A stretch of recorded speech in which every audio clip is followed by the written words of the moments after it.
Good morning, everybody. We are recording this podcast from beautiful Wailuku, which is part of this incredible island of Maui that we're able to spend time in. And our guest today is from Langley, and I'll tell you a little bit about Michael from MJS CPA Cross Border Accounting. But before I do that, this podcast is really intended for expats today. I know we do a lot of podcasts for the Snowbirds that are going down south, but this one is intended for expats. And the topic today is going to be the top 5 reasons why you shouldn't roll your IRA into an RRSP. And I know there's a lot of charming, intelligent financial advisors out there on the Canadian side. We'll tell you this is a wonderful strategy. But today we're going to tell you that maybe you should be looking at other options. So on that note, welcome, Michael, to the show, and tell us a little bit about yourself and the firm. Thank you, Gerry. My name is Michael Shomali. We are a CPA firm in Vancouver, Langley, Vancouver. We specialize in cross-border. We deal a lot with expats. We simply focus on U.S. citizens who live in the States or live in Canada, and they have business in the States or business in Canada, and they have pensions, they have retirements, they have educational funds. We deal specifically with these clients. That's most of our business. And we just help them file all the tax they need and try to accommodate them and try to do planning for them to make them pay the least tax possible. Well, that is fantastic. And that's why we've actually asked you to be on this podcast, because we know you do a very good job out there for those expats that are living up here in Canada. Now, I just had something that's kind of lost the thought in my head here. Now, outside of U.S. tax, do you ever deal with anybody who's living in Canadian living in Switzerland? Do you do any international tax whatsoever? Some, not a lot. A lot of them, the ones I have, they live in Spain, Italy, and Greece. I have a few clients that live in these countries, and I help them with tax filings. Yes. Okay. And just to let everybody know that, the podcast and having Michael on the show to talk about, once again, the top 5 reasons why you shouldn't be rolling your IRA into an RRSP, we always want to do just a real kind of a little bit of a teaser, like, probably 20 minutes or so on the podcast. And then down the road, we will be asking Michael to do a webinar with us. So that way that there's a lot more participation with the audience. I was telling everybody on the last podcast that we've got this new feature coming up on the Snowbird app. And it'll basically, when you turn on the app, it'll populate of an upcoming webinar. And our purpose here at Snowbird US Day Tracker is really just to educate people that are crossing the borders as often as I do, as others do. And it's purely just educational. And on that note, Michael, let's jump into it. So Carson, one of my colleagues, actually my son-in-law, wrote a great blog, and it was called The Top 5 Reasons Why You Should Not Roll Your IRA into an RRSP. So the first question I'm going to ask you, tell me first of all, before we get into the questions, tell me, do you see a lot of that? People trying to use a 60J rollover and rolling funds from an IRA into an RRSP? And tell me your opinion on this. Does it work? Doesn't work? Go ahead. That is a problem I deal with many of my clients and potential clients. They live in the States, they work in the States, they put money into their 401k, into their IRA, and once they move back to Canada, they want to bring their money back to Canada. And the way to do it is to roll the 401k to the IRA and then to RSPs. And my biggest problem was to convince them not to do it, but most of them want to do it. Mainly, the main reason is they just want all of it to be in one spot, just easier for them to maintain. They look for simplicity, but they don't really understand the tax consequences, what happens to this money when they roll it to RSPs. It becomes, you pay tax on it, and then at death, it becomes all of it taxable. So they don't understand all this aspect. So this is one of the struggles I have with many of my clients. Well, that's interesting. Yeah, and I think what happens, Michael, is that a lot of advisors are not licensed on both sides of the border. So I would argue sometimes that the relationship is with the Canadian advisor. The Canadian advisor has a conflict because it's more money under management and hey, this is great. Don't worry, the 60J will take care of everything for you. But it does come with a lot of disadvantages. So the first thing we're going to talk about is the value of your IRA is not taxable in Canada upon your death. So let's assume that we're going to everything going forward from here. We're not going to be using a 60J rollover. We're going to tell you all the wonderful things that you're going to benefit by keeping your IRA in United States. So the first one, let's talk about death, the options around death of the annuitant who owns the IRA. Yeah, it is true that one of the issues I deal with the clients is their advisor. They're more like biased. They want the money to be in Canada, so they try to convince them to bring it to Canada, and a lot of them do this. And the biggest issue I have is debt. It's unfortunate to say I did have a story like this a couple of years ago. A client who worked in the States came to Canada back, and he's moved like close to $1 million of his IRA to RSPs. And against my wish, against my will. And unfortunately, people don't think of these things. Like his wife passed away with cancer. A year later, he passed away with cancer. And all of a sudden, over $1 million becomes taxable. And half of it, 40% goes to the government on the spot, right? And people don't predict this. People don't think this far ahead. But these things happen, and I see it. And it bothers me when I see these things. This debt could have been saved. So the minute taxpayer passed away, all RSPs becomes taxable. Once the second spouse, right, it all becomes taxable, and people don't think that way. While the IRA, it's not taxable at date of death. That's where you can save a lot of money. Yeah, and you could do a lot of planning around it too, because what happens is that your children now could inherit this IRA. They've got a 10-year window from the time of death that they can do some planning with Michael. And it gives Michael so much flexibility. So that is the number one reason why you shouldn't roll your IRA into an RRSP. Now, number two, we've kind of already answered, because we said your adult children can become a beneficiary of this inherited IRA. And of course, like Michael said, you would avoid tax. And all of a sudden, that inherited IRA, you have flexibility. Talk more about the flexibility of that 10-year window. I'm even dealing with a client now, Jeanette Lecoq. She is dealing with this IRA, and she's thinking of what happens at date of death, and she wants to try to push this money to her kids. Which kids? The one with the lower tax bracket, and these options you get if you have an IRA.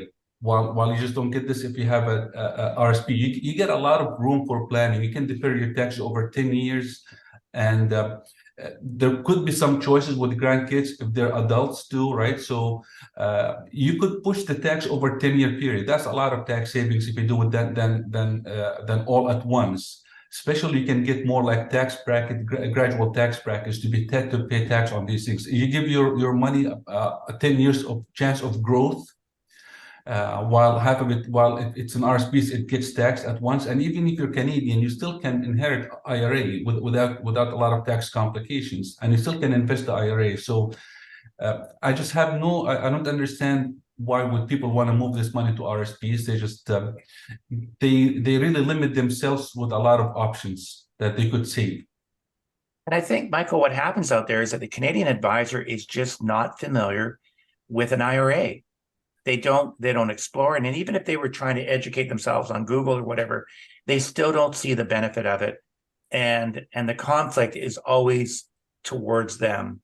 And don't worry about it. You can split the income with your wife, but you're right to say that the death on the annuitant, the surviving annuitant, when that person dies, you have very limited options. And most kids that are receiving these inherited IRAs are in their 50s. Mom and dad are 70, 75, 80 years old. It could lead to early retirement and better planning. That's a good point. Good point. Yes, I agree. And I do agree with you. I think a lot of advisors, either they don't know about the IRA because it's a US concept, or they would rather have the investments in their funds. You know, they're more biased that way. They're not unbiased in that decision. So, and which is unfortunate. I think the other thing too, Michael, is that when people take that US funds, And the advisor says, well, look, it's 1 million, but if you convert it to Canadian, it now becomes 1.386 or whatever that current exchange is. So I think that kind of can kind of influence people. And remember, I think advisors are salespeople, so I get it. They're gonna make everything look really good, but not know the negative impact. The other thing here is too, what we found, and yes, I do have this life outside of the Snowbird USA tracker, where I'm a cross-border manager for a major firm in Canada here. But I haven't had one person complain about US income having a retirement in Canada. Wouldn't we all love to have that US income coming in and paying Canadian dollars for all our expenses? Very So nobody's complained. And Michael made a very good point on point number 3, is that IRA can continue to grow in an inherited IRA. And it doesn't have to be divided over 10 years. It could be as long as the money is out of the IRA during 10 years from the time of the passing of the annuitant. So let me see what else that Carson has written on this blog, which is a great blog. It's very well received amongst a lot of the people we work with. So the next one is tax on your IRAs only due when you withdraw from both Canadian and the US side. So explain how that IRA is taxed, because it's going to be in the United States, and how is it taxed from a US point of view, because they still want their money, and how is it taxed in Canada for those people taking money out? If they're non-citizens, non-residents, they don't have to. The bank would hold 15% of the funds, and that's technically the tax they pay. They don't have to file a U.S. tax return. The government got their 15% under the treaty agreement. Then this becomes taxable in Canada as foreign pension. You get a credit for the tax you pay, the 15%, and then you pay the difference if your tax bracket is above the 15%. Okay, so like you say, the 15% is held back by the institution who owns it, who holds the IRA, and then that 15% is a foreign tax credit applied to tax being held in Canada. Yes. This way you avoid double taxation, so you do get credit for that 15% tax when you file in Canada. And that's all disclosed in the treaty between Canada and the United States? Yes. Okay, perfect. Okay, so the other thing, and of course, and now it is taxed in US, when you convert those US dollars to Canadian dollars on the Canadian side. So if it was $100,000 that you received, you would have $15,000 taken out. Now the $100,000, is it taxed as Canadian dollars or US dollars? No, it's taxed. It's converted to Canadian dollars. So it becomes, let's say, it becomes 130,000 Canadian. But the tax rate also, the $15,000 also gets converted to Canadian dollars. So it becomes what, $18,000 or $19,000 tax credit. Okay. Now, and it's done they do the conversion on the day, or is there kind of a prescribed rate that they would use throughout the year when you file tax returns? We use average rate throughout the year. There's an average rate we use, and that's the rate we use for everything. So yeah. Okay. And we've kind of answered this question already as well, but we said that your IRA investments can remain in USD currency, and that is big. And like I say, no one, Michael, has ever complained about receiving US income in Canada. They're grateful. I have many clients who kept their money in the IRA, and now they're getting this minimum payments. And to add to this, it's not only this, but the way I see it, I'm only a CPA, I'm not an investor, but the way I see it, the investments in the States, it's a bigger market, bigger funds, always result in higher returns and also lower fees. While here in Canada, they're a lot more limited in this kind of investments, and the fees are kind of higher as well. So not one client complaining about the fact that they're getting their pension from the US. It's just their funds are doing a lot better. They're growing a lot better than in Canada, and the exchange rate is really amazing to them. They're loving it, right? So no complaints, but I've heard a lot of complaints from those who move their money into the RSPs.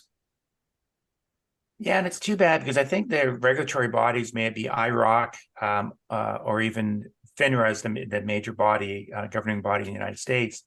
But IROC is going to have to start to deal with this issue of this 60J rollover, and advisors are convincing people that this is the best thing to do. So I'm putting on my compliance hat for a second, but I think this has to be addressed amongst Canadian advisors.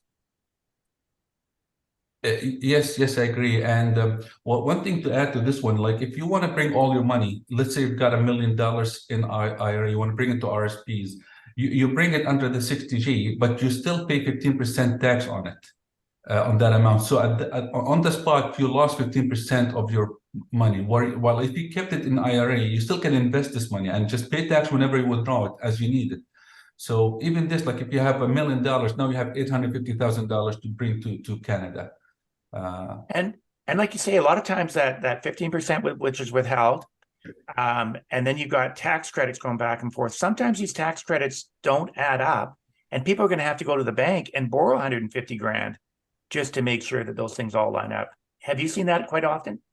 Very. I do see it. It happens now and then where there's not enough tax in Canada to offset the 15%, and you kind of like lose the 15%, right? So at one point when you withdraw it, you're gonna have to pay tax on it. So it could lead into double taxation. You see that now and then, and it happens with people who have a lot of deductions, where they can get this money and they're not really taking advantage of the 50%. I think they end up getting 5% or 10%, which means they're double taxed on the rest of the money.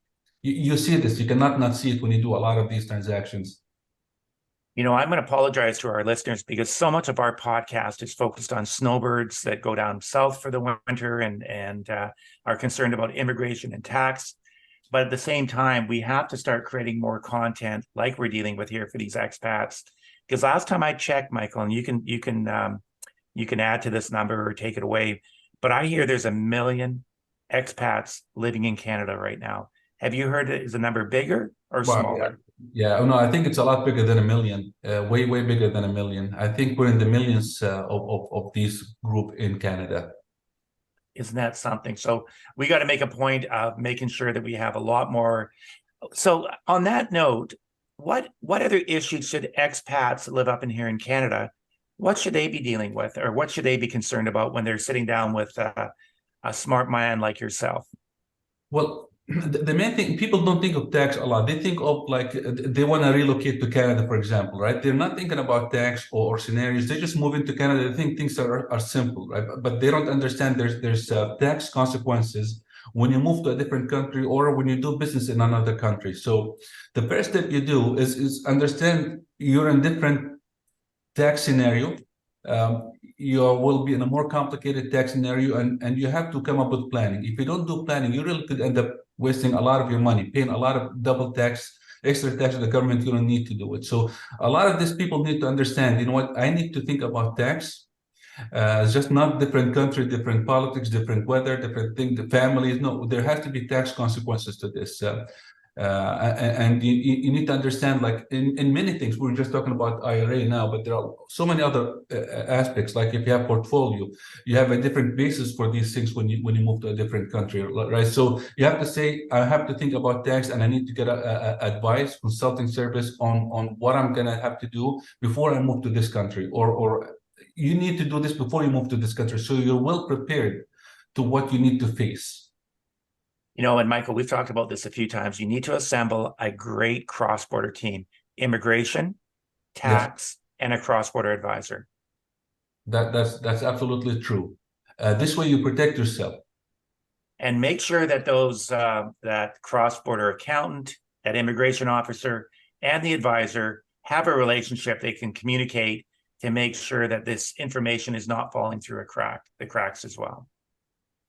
That's very true, because you see a lot. I see a lot of my clients being hurt by this, which is unfortunate. And a lot of times it's just hard to do much after you move in here and after you've done a lot of transactions. It's just hard to go back and fix these things. A common question that's being asked out there when we meet these people, or they're being referred to us, and they say, how soon should I start working with my accountant, my cross-border, my immigration guy, and the advisor, may it be ourselves or whoever? And I would always say it's never too soon. Yeah, very true. Yeah, very true. Now, before we move on and let you get back to your busy day, tell me more about your career. We all seem to kind of settle into our own little home, but we all started a bigger, a bigger firm. So tell me more about your career. My career. Okay, well, I used to live in California. Um, I moved from Jerusalem to California when I was 16. I went to college there, university, and then I became a CPA in California. And then I moved to Vancouver, and I got married in Vancouver here. So I decided to stay in Vancouver. And then I got to understand that the cross border is going to be a big demand here. So after I became CPA in Canada, I tried to focus on the cross border. There's not a lot of CPAs that do cross border in Vancouver, in BC. And I started my business about 12 years ago, and my focus is just cross border. My business just grew. Now we're a firm of 8 people, and we look always to take care of our clients that live here or want to invest in the States, or U.S. clients wants to invest in Canada. But that's my career in a nutshell. Yeah. Okay, so when you came across as a permanent resident, and then you Yes. became a citizen? Yes. Yes. Okay.